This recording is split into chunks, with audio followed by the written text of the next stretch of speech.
Well, just when English cricket was basking in the glory of the heroics at Trent Bridge yesterday, a reminder that the racism scandal that started here at Headingley is still playing out in the game. And as you say, the England and Wales Cricket Board confirming that the club itself and a number of individuals will be charged in relation to disciplinary allegations arising from that racism scandal. This is what the ECB say in their statement, and it is quite technical, but it does explain what the charges are about. They say the charges arise from alleged breaches of ECB Directive 3.3, conduct which is improper or which may be prejudicial to the interests of cricket, or which may bring the ECB, the game of cricket, or any cricketer into disrepute, and the ECB anti-discrimination code. The ECB's investigation has been thorough and complex, with the allegations covering a significant period of time and a number of witnesses and other individuals coming forward to share their own experiences and allegations.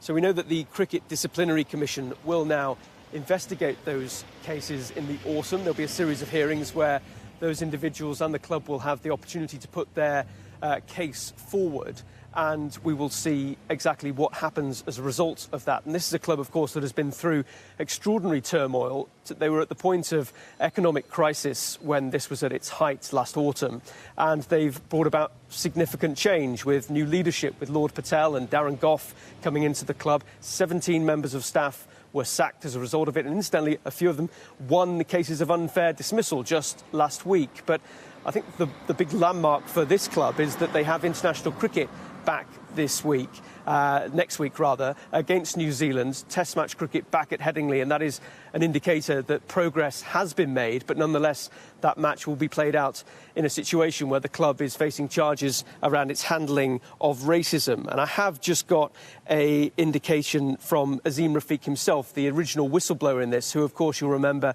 laid bare his experiences during his playing career that really shocked so many people when he spoke in Westminster. Azeem Rafiq in the last few moments has just put out this. He said, "I welcome today's announcement by the ECB and hope we can move to the hearing quickly. This has been another gruelling but unfortunately necessary process. It's been a long 2 years," Azeem Rafiq says, "since I went public about my experiences, but I hope this all means that no young player ever goes through such pain and alienation again." So a significant moment in the game of cricket, with the ECB charging Yorkshire County Cricket Club and a number of unnamed individuals around their alleged behaviour and handling, quite crucially, of racism within cricket. Yeah, that's where we find ourselves today, Tom. But should we have a little reminder of how this all began? You described Azeem Rafiq there as a whistleblower. Take us back to the start of this, how it all came to light. Well, the allegations from Azeem Rafiq came towards the end of his career and charted back throughout from the age of 15, things that he experienced playing club cricket and then county cricket here at Headingley during 2 spells in his career. And he laid bare a culture that really shocked many people inside and outside of cricket as to how normal that had become.